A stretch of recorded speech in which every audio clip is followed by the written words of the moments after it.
I know. That break didn't help. I know.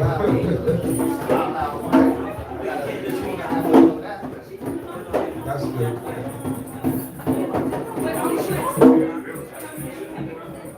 We about ready to start.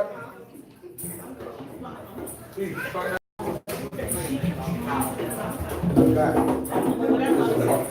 Switch it up. Almost.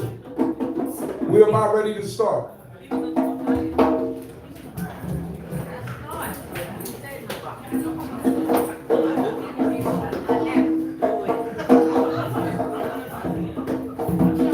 I hear you.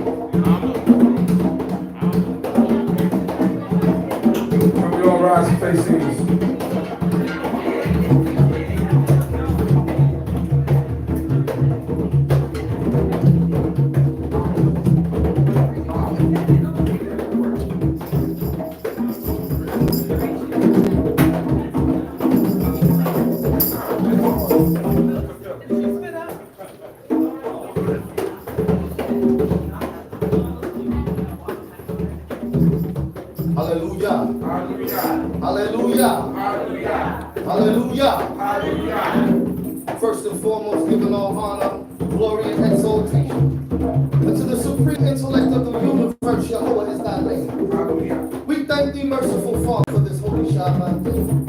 We thank thee, O most holy one, for even giving us the breath of life, that we would even wake up to call upon thy great and exalted name. We thank thee, O most holy King, that thou hast brought us into this place, this very place to glorify thy name, that thou hast even caused us to even travel on the highways and the byways with no harm befalling us.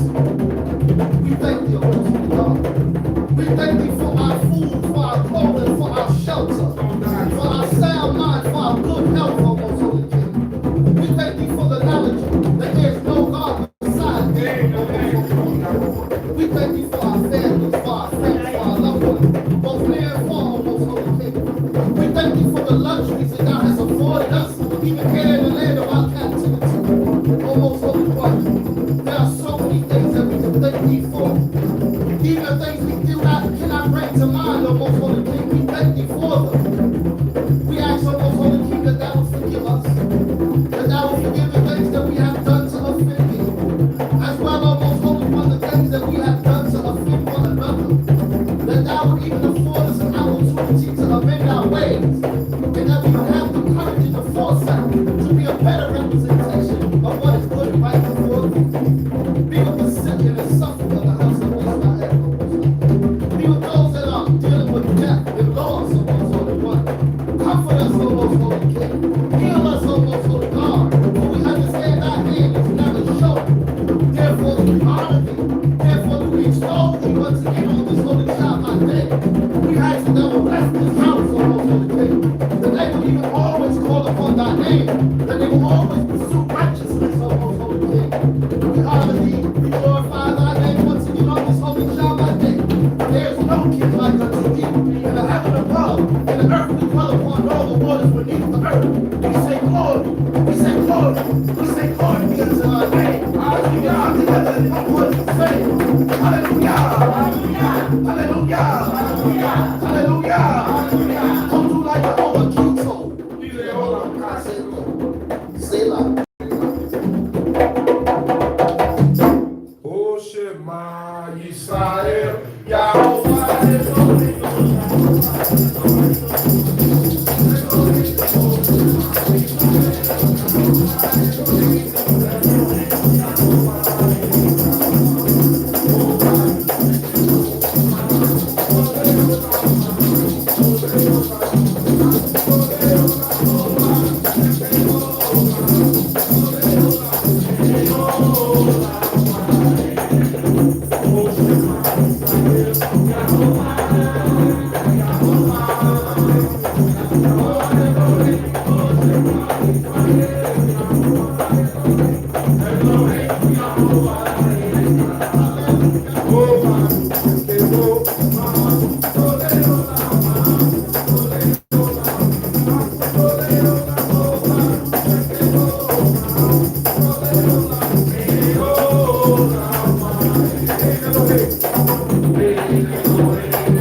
With that, I'm going to call up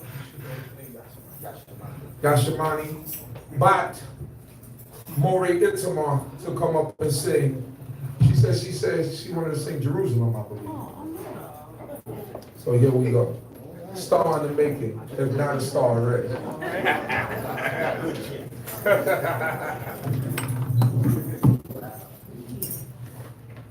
By the rivers of Babylon, and we sit down and cry.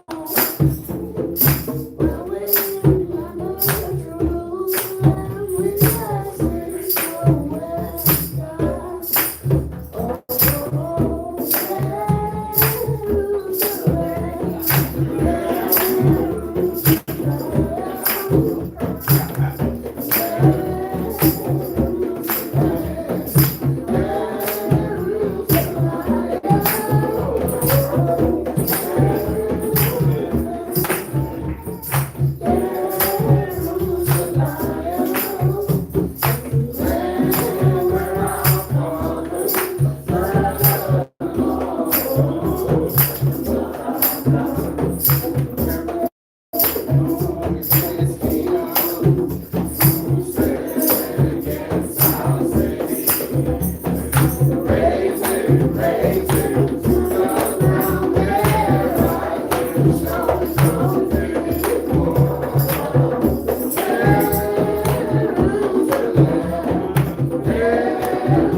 Oh, thank the Most High God for our daughter. And every time she come up here, she got to sing a song, and it's a blessing that she has that spirit in her to want to praise the Most High God. So with that, I'm going to call up her father to come up and read the songs for the afternoon and to give us a few words. Let us all follow along for Bakashah. Read along the songs. Who needs a book? Anybody needs a prayer book? Follow along. Everybody knows? All right. Hallelujah. Hallelujah. Hallelujah. Hallelujah. Hallelujah. Hallelujah. It's been a wonderful Holy Shabbat day so far. Get my eyes together for y'all. You know, I've been trying to deny it for years, but my doctor said no longer, so I'm going to get you together. Once again, all glory, honor, and exaltation to the great, mighty, and revered power that we serve. Jehovah is his name. I thank him for my life and each and every one of your lives. I thank him for safe passage for this household, even for the leadership of this household. My friend Prince Yeriel, my friend Chief Uzael, If you follow us online, you might not think we're friends, but that's my brother. And you know, most of the time I'm right, so I understand our Oh, boy, relationship. here we go. But I had you using that Nick jersey. my brother Chief Beckelbach, yeah, he said I look like Barney today. But I feel like I look like that royal cluster of grapes we talked about this morning. But it's a wonderful thing. It's a wonderful thing to be in the midst of Israel because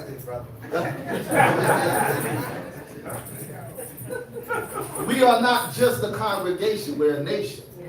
And this is the wonderful thing about not just this house, but all the houses that would call upon the name of the Most High God. They serve a purpose. That's right. It's not just for just the people in this room. This knowledge is not even for just the people that know about the Most High, but more importantly, about the people that don't know about the Most High. Right. The people that need to cry out, but they don't know where to go. Our job is to teach them who to serve, how to serve, when to serve. Am I right? That's right. Okay, blessed be his name. Blessed be his name. That's right. And before I go on too long, and the brothers start giving me the sign, let me get into the Psalms for today. The 79th Psalm, the 121st Psalm, the 124th Psalm, and of course we will end with the resounding 150. Stick out 148 Psalm. Hallelujah. And I'm not going to sing the 150. I'll let my brother Chief who's out. Nah, I can't sing. 79 Psalm. It reads on this wise, a psalm of Asaph. O Elohim, the heathen are coming to thine inheritance. They have defiled thy holy temple. They have made Jerusalem into heaps. They have given to their bodies of thy servants to be food unto the fowls of the heavens, the flesh of thy holy ones unto the beasts of the earth. They have shed their blood like water round about Jerusalem, with none to bury them. We are become a taunt to our neighbors, a scorn and derision to them that are round about us. How long, O Yah, wilt thou be angry forever? How long will thy jealousy burn like fire? Pour out thy wrath upon the nations that know thee not, and upon the kingdoms that call not upon thy name. For they have devoured Yaakov and laid waste his habitation. Remember not against us the iniquities of our forefathers. Let thy compassion speedily come to meet us, for we are brought very low. Help us, O Elohim, of our salvation, for the sake of the glory of thy name, and deliver us, and forgive our sins for thy name's sake. Wherefore should the nations say, where is their God? Let the avengers of thy servant's blood that is shed be known among the nations in our sight. Let the groaning of the prisoner come before thee. According to the greatness of thy power, set free those that are appointed to death. And render unto our neighbors sevenfold into their bosom their reproach with which they have reproached thee, O Yah. So we that are thy people, and the flock of thy pasture, will give thee thanks forever. We will tell of thy praise to all generations. Hallelujah. Hallelujah. Even Psalm 121. Give you a moment to get to it. It reads on this wise. A song of ashes. I will lift up mine eyes unto the mountains, from whence shall my help come? My help coming from Jehovah, who made heaven and earth. He will not suffer thy foot to be moved. He that keepeth thee will not slumber. Behold, he that keepeth Israel doth neither slumber nor sleep. Jehovah is thy keeper. Jehovah is thy shade upon thy right hand. The sun shall not smite thee by day, nor the moon by night. Jehovah shall keep thee from all evil. He shall keep thy soul. Jehovah shall guard thy going out, and thy coming in, from this time forth and forever. Hallelujah. Hallelujah. Psalms 124. A psalm of ascents of David. If it had not been Jehovah who was for us, let Israel now say. If it had not been Jehovah who was for us, when men rose up against us, Then they had swallowed us up alive, when their wrath was kindled against us. then the waters had overwhelmed us, the stream had gone over our soul. Then the proud waters had gone over our soul. Blessed be Jehovah who has not given us as a prey to their teeth. Our soul is escaped as a bird out of the snare of the fowlers. The snare is broken and we are escaped. Our help is in the name of Jehovah, who made heaven and earth. Hallelujah. Hallelujah.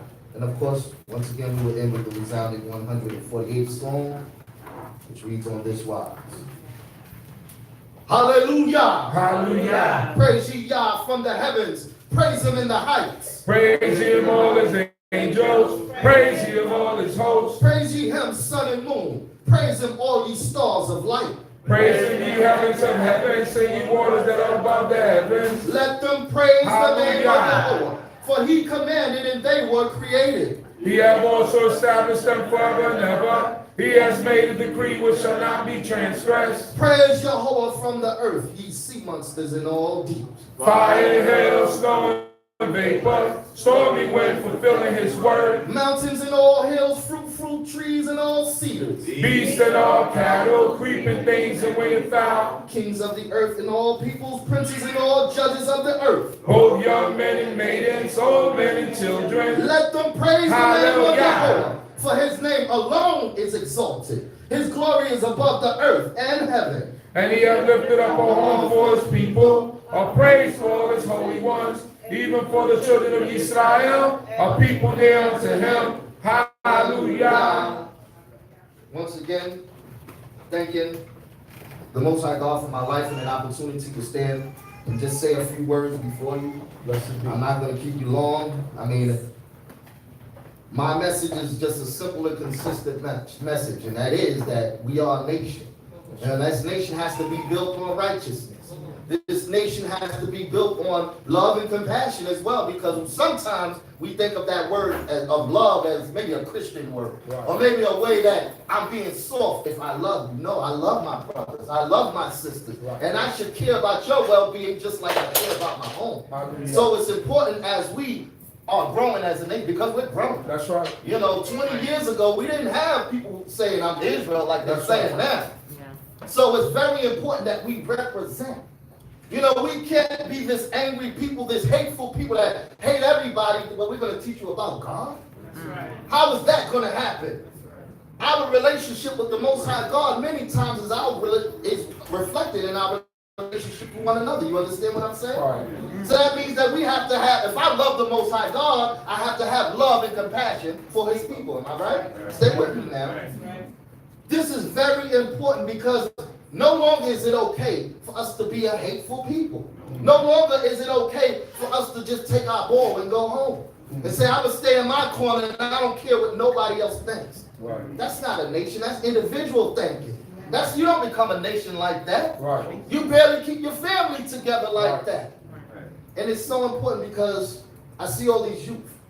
Some of them I've known for a long time. Some I'm just meeting for the first time today. But they're watching.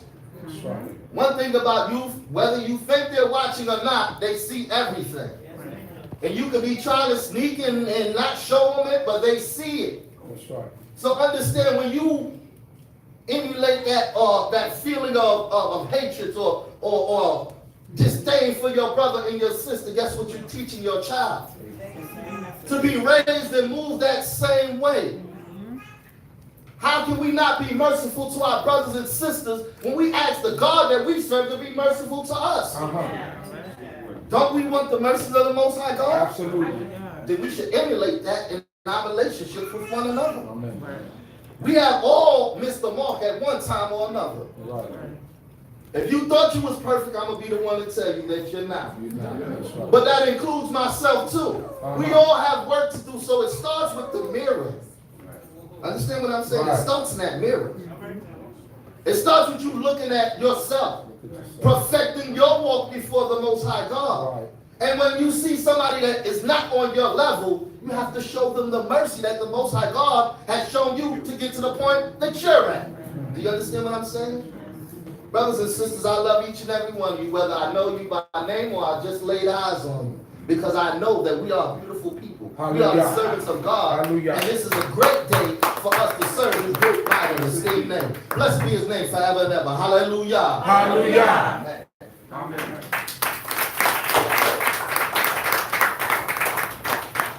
Blessed be. Thanking the Most High God for the life of my brother Morey Itamar, the son of Morey Elazar. Hallelujah. Great man amongst us, and who taught a lot of people, and it's a great thing, like I said. You might see us on social media going at it.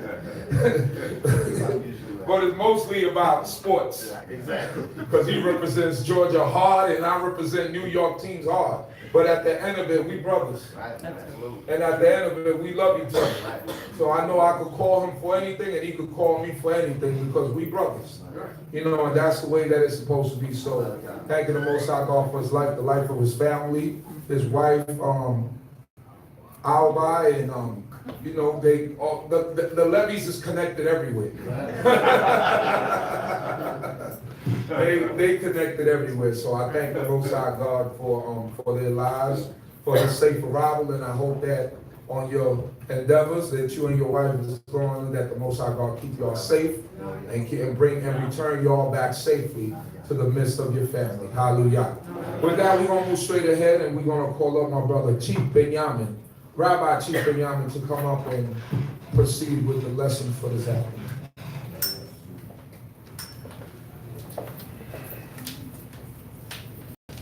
Hallelujah. Hallelujah. All praise and honor to the Lord God, the King of the universe, and thank him for our lives and strength with good health, and the opportunity to call upon his name on this day. And asking that he would teach us all the knowledge, wisdom, and understanding that is necessary in order for us to continue to survive and thrive as his people. For we ask his presence would be with us here, and those that are listening, those that are gathering on this day. And we thank the Most High. We thank Jehovah our God for raising up the children of Israel, still showing us that he will fulfill his promise. For we will return to the land that he has given us, and even in the land, that doesn't mean that our goal stops. So we always have to continue to serve the Most High God. We have to continue to study his word. We have to continue to apply his word to our lives. So we're continuing to get the wisdom that will come to us, praying that the Most High God will give us that wisdom, because these are the lessons that will teach us how to live without us having to actually experience certain things. You know, some people say experience is a teacher, but sometimes you don't want experience to teach you. Sometimes it's good enough just to let somebody else's experiences teach you, and you'll know what to do and what not to do based on what somebody else does or does not do.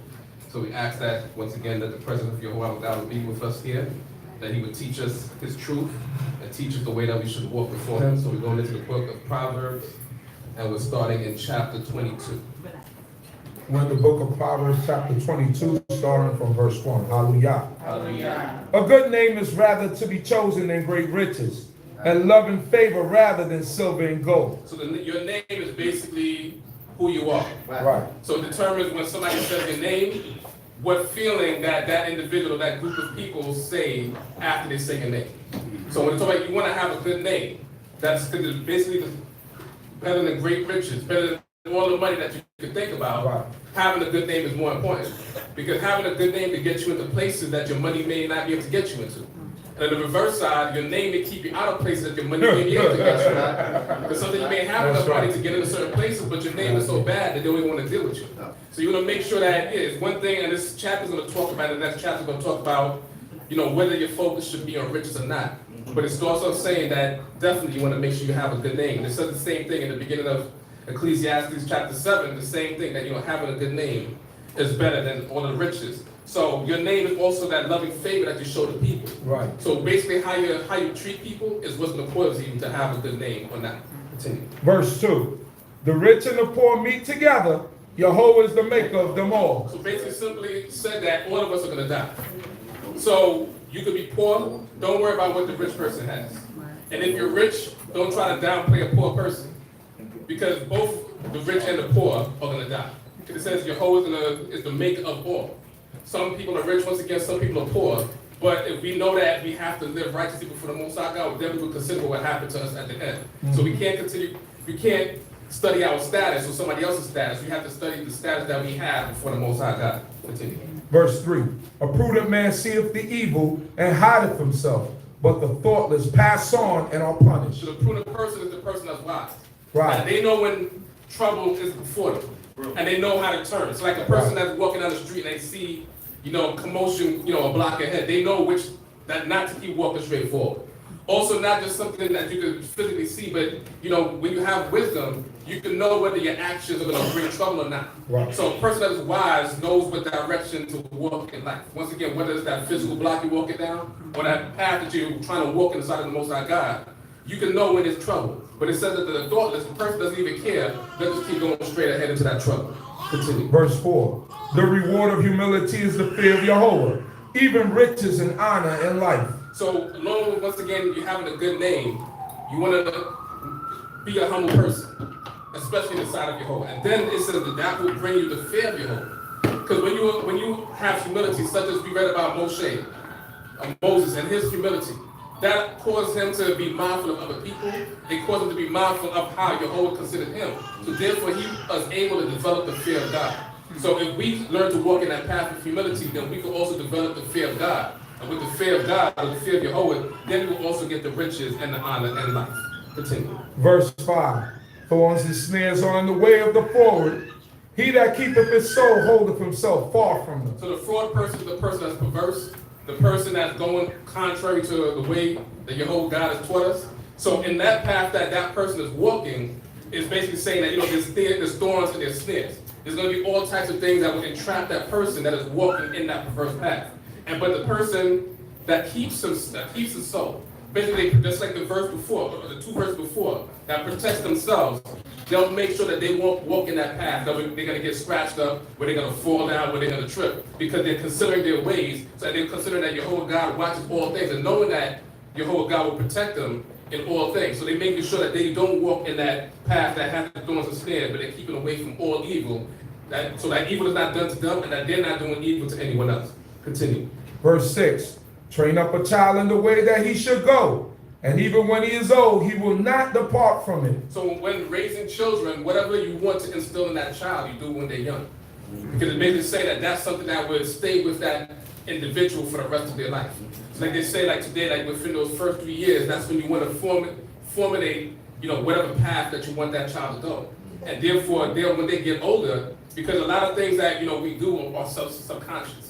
Just like how, mental slavery causes us to think a certain way. So think about what is done to us mentally and what we can do to our children to make them walk in that path of the Most High God. So if you raise them right, instill the right things within them while they're growing up, then you have less to worry about them going astray or going away from the Most High God. Continue. Verse 7. The rich ruleth over the poor, and the borrower is servant to the lender. And that's just based on strictly stats. Because the rich person, generally doesn't care about anybody else. So they'll rule over other people that don't have that quote-unquote status that they may have, that's like what you spoke of earlier. And also that the borrower, that's someone that's also poor, that was mentioned earlier, they're always borrowing. So therefore, they're always going to have to serve someone that's lending to them, because they're always going to be indebted to that individual. So therefore, whatever it is that they can do to appease that person that's continuing to help them, that's what they're going to be doing. Continue. He that soweth iniquity shall reap vanity, and the rod of his wrath shall fail. So it's given a parable just like people plant, or what's called sow, or in order to get a harvest, it's what you reap. So basically, the statement that's said all the time, that whatever you sow is what you reap. So a person that sows iniquity, that they are producing the seeds of iniquity, they can't expect anything to grow that's going to be good to benefit them. So once they continue to do those iniquitous acts, then all they're going to get is vanity, as I said, was basically everything that they're doing is going to be worthless, and that the rod of his wrath, it should fail. That whatever they intend to do, the wrath of God is going to cause them to fail in whatever they intend to do. Continue. Verse 9. He that have a bountiful eye shall be blessed, for he giveth of his bread to the poor. And that's coming from Jehovah God. That a person that is mindful of people that have a less status in terms of financially, that person that continues to give to people that are in need, or even if they lend it to people that are in need. Other places in the Proverbs, it mentioned that you give to the poor, it's like lending to God. Right. And God always makes sure that he fulfills his promise. So there's one way that you can think to get out of, if you have a financial problem in your life, just read the scriptures like this will help. That whatever you have, just make sure you're mindful of those that have a less financial status than you, knowing that the Most High God will make sure that he brings you out of your problems. Because you're helping somebody else out of their problems, so the Most High God makes sure everything goes full circle. So what we do for other people, it may not come directly back from that person or that individual. Right. But Jehovah God sees everything. Right. So he's going to make sure that you're going to come out of any situation that you find yourself in. Continue. Verse 10. Cast out the scorner, and contention will go out. Yea, strife and shame will cease. And that's directly related to what was taught this morning. So the scorner is the person that is, as was said earlier, the naysayer, the complainer, the person that, why the walls gotta be brown? Why these chairs gotta be brown? Right. Why this, why that? They're not coming up with any solutions because there's not a real problem happening. They're just there to just make, to just cause problems. Right. So as they're scorning, they're just complaining about everything without Right. offering any solutions. Right. And that, but it says you get rid of that person, and then the contention will cease. So if you're in a situation or in a whether it's Fine. family, congregation, or community where there's a lot of contention, you got to look at the scorner that may be among you that's causing all those problems. Right. Because they're causing people to go at it. Yeah. And it says order that the strife, in order the shame, all of that would end once you get rid of those scorners. Continue. Verse 11. He that loveth pureness of heart, that have grace in his lips, the king shall be his friend. So the pureness of heart and have the grace in his lips is basically someone that thinks and speaks truthfully. That thinks and speaks kind. So the Most High will make sure that that person, references the king, because the person people that were living at that time looked at the king as someone that you want to be in their court. But the wisdom of this is just saying that if you're a kind-hearted person, a truthful person, it'll basically get you to high places. To the places that you want to get to in life, the people that you want to meet. Just being a nice person, being a kind person, Jehovah God will make sure that you get to those levels that you want to be. Continue. Verse 12. The eyes of Jehovah preserve him that have knowledge, but he overthroweth the words of the faithless men. So the person that has the knowledge, basically it's just saying that Jehovah God will also always make sure that that person is protected. But he overthrows the words of the faithless men. The person that, once again, the scorner, the person that doesn't believe that a goal that is set is achievable, or they think that we can attain to a certain level. That person that always has no faith, the Most High God is going to make sure that that person is thrown out, because that person is speaking words that causes the other people to have their faith shaken. Right. And those are the type of people that we don't want around us, and the Most High God doesn't want those people around because it causes progress to stop. Or sometimes it causes a regression of falling back or going back because you have people that have no faith speaking words. The people that have the faith should be the ones that are speaking, not the people that are faithful.